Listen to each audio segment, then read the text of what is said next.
Science avec une étude étonnante. Le panache blanc laissé par les réacteurs des avions aurait une incidence sur le climat. Bref, la météo est sous très haute surveillance. On peut même évoquer un nouveau trio sécuritaire composé du climat, de l'économie et de l'espionnage.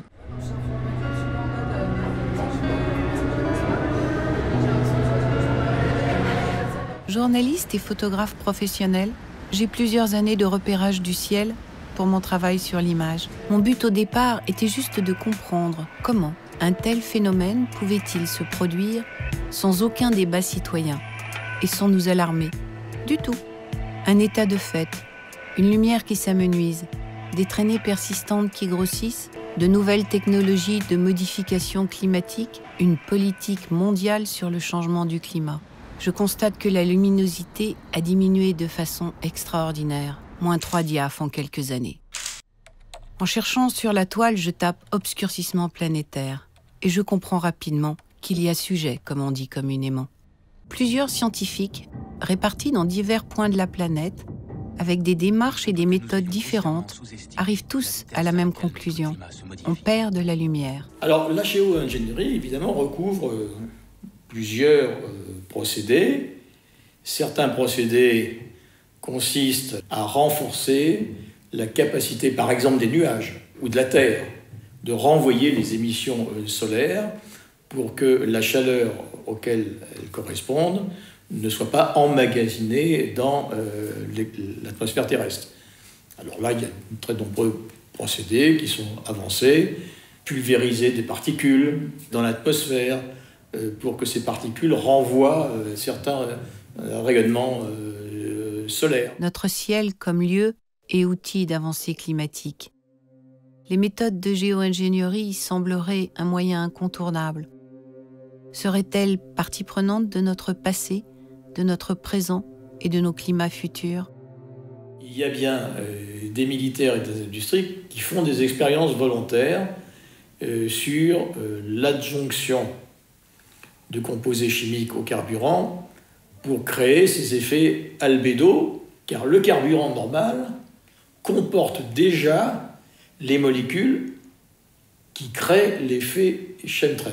Ce n'est pas le CO2 qui est le premier élément de l'effet de serre, c'est l'eau, c'est le cycle de l'eau.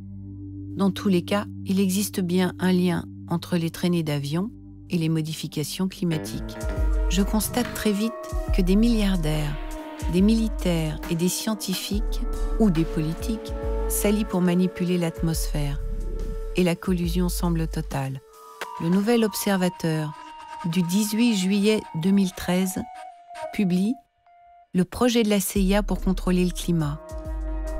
Les Échos, du 2 octobre 2013, Monsanto s'offre un leader des données climatiques.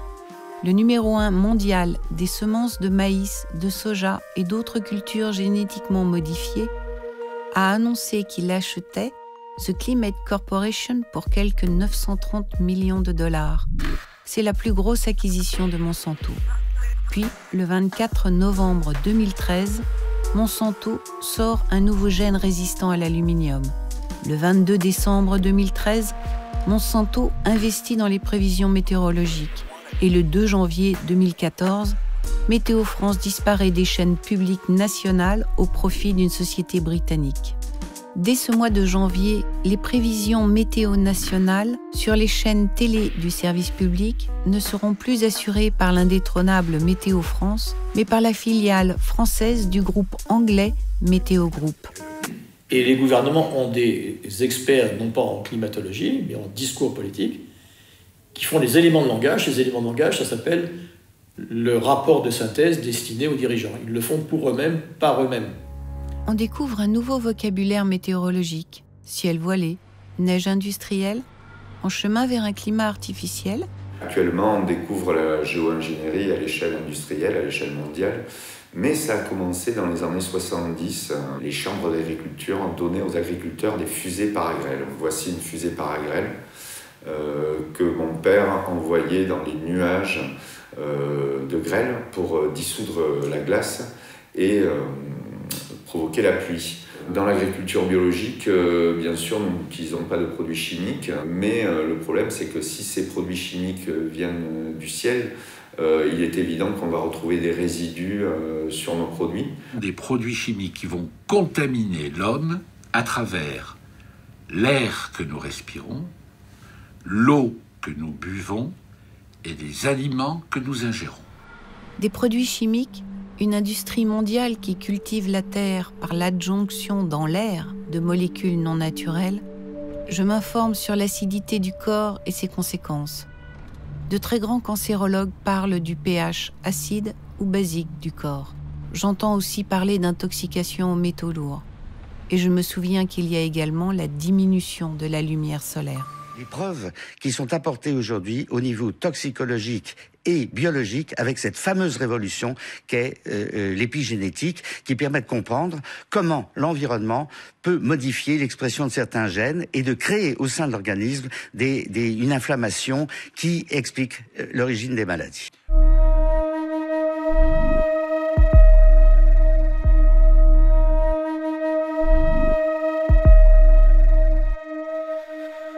Le recours à la géo-ingénierie a un grave inconvénient, c'est qu'elle entraîne de nouveaux désordres climatiques.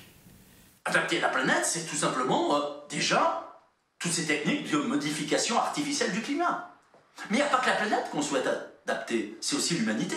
Si nous sommes constamment soumis à une pollution interne du corps par la qualité de l'eau et des aliments, pourquoi ne serions-nous pas soumis de la même façon à une pollution de l'air par les modifications observées dans notre ciel? Serions-nous confrontés à l'acidification de notre pH, à de fortes carences en vitamines, à un manque d'oxygène et un manque de soleil? On observe tous des pics de pollution aux particules fines. L'avion bénéficie même d'un traitement de faveur en étant exonéré de nombreuses taxes sur le kérosène.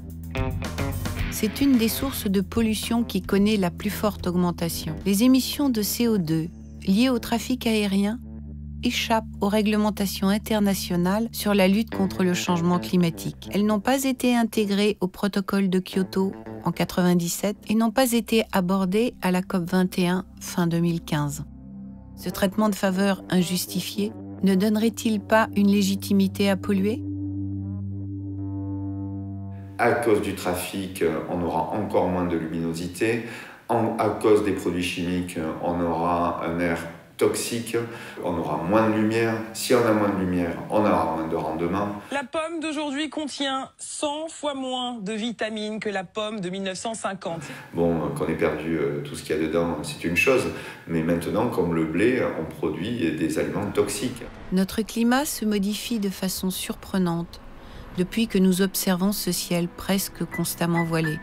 Nous passons de l'assèchement des sols à des inondations catastrophiques. Je sais que les désordres climatiques sont liés à la variation du CO2 et au cycle de l'eau. Aujourd'hui, l'eau va trop vite du ciel à la mer. Si le cycle de l'eau s'accélère en raison de l'accélération des émissions de CO2, du delta, vous voyez, eh bien, progressivement, il y a de moins en moins d'eau dans le système intermédiaire. D'où pluie diluvienne et sécheresse qui sont exactement la même chose, alternées.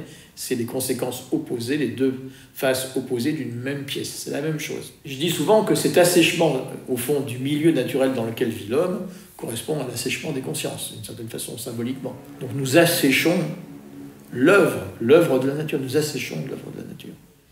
Et par conséquent, il n'est pas besoin d'avoir des sociétés secrètes, des complots, ou quoi que ce soit, pour que les intérêts de ces lobbies passent dans les grandes conférences onusiennes qui sont censées les combattre. C'est un état structurel. Il n'y a pas complot. Mais en revanche, il y a réellement action. On ne peut que s'interroger sur l'existence des méthodes de modification du climat lorsque l'on parcourt le rapport Modification du climat, les programmes, les problèmes, la politique et les potentiels. Les informations contenues dans ce rapport font peur. Des tests non scientifiques mais bien existants. Des sommes extraordinaires allouées par des sponsors privés et publics. Voilà bien des méthodes clandestines puisque cachées du public. Pourquoi aucune information envers les citoyens, ou même la presse? Nous restons dans l'attente de l'émergence d'un débat citoyen sur les méthodes de géo-ingénierie dans leur ensemble. Le GIEC, l'IPCC en anglais, a déposé sur le bureau de la COP21 des scénarios sur lesquels on puisse appuyer l'action politique. Ils en ont déposé 116 exactement. Alors évidemment, on n'a pas trop informé le public de la réalité de ces scénarios. J'invite maintenant la COP à adopter le projet de décision intitulé « Accord de Paris » qui figure dans le document. Je regarde la salle, je vois que la réaction est positive, je n'entends pas d'objection. L'accord de Paris pour le climat est accepté. Le réchauffement en soi, il serait bénéfique. Il a toujours été bénéfique. C'est l'Holocène, c'est ce qu'on appelle le paradis. Le réchauffement, c'est le paradis. Mais aujourd'hui, il n'y a pas de paradis, évidemment. Pourquoi? Parce que c'est l'accélération de la vitesse d'émission. Si l'émission du CO2 n'est pas principalement responsable du réchauffement climatique, d'ailleurs nos plantes et nous-mêmes en avons besoin, alors pourquoi devrions-nous accepter le lobbying industriel de la géo-ingénierie déjà présente sur le bureau de la COP21 fin 2015? On nous dit, vous n'aurez pas pris les mesures avant 2018, donc vous êtes condamné à 3,5 ou je ne sais quoi à horizon 2100. Mais c'est totalement faux. Et donc du coup, les gens les populations vont accepter n'importe quoi. On va leur dire il faut faire des satellites géants pour renvoyer l'albédo, il faut faire des épandages dans l'atmosphère, il faut dissoudre les roches, il faut déverser de la chaux dans les océans, il faut faire des biocarburants parce qu'on va tout mixer, vous voyez. Donc ça va être une industrie colossale. On comprend très bien les intérêts financiers qui sont en jeu. Et puis tout ça, ça va se substituer progressivement à l'industrie du pétrole. Et on va dire ceux qui n'acceptent pas, eh ben, ils sont contre la nature, ce qui est un mensonge absolu. Tous ces écologistes dont je suis, dont j'ai été, qui sont sincères, peuvent-ils se laisser berner à ce point et entreprendre des actions et tenir des discours qui ne fait que servir la soupe aux puissants? Et ce que je regrette, c'est qu'il n'y ait pas d'argent qui aille suffisamment aux scientifiques. Arrêter les émissions en surnombre suffirait à ralentir considérablement les désordres. Donc moi j'aimerais bien que ces questions soient sur la scène publique. Voilà mon seul combat. Et parler d'éveil des consciences, c'est ça. C'est se poser les questions même quand on n'a pas les réponses. Je ne suis pas sûre qu'il y ait une vérité. Chaque jour, une nouvelle découverte peut remettre en question ce que la veille on croyait la vérité. Mon questionnement est juste un désir d'alimenter un débat citoyen dans l'intérêt sanitaire commun.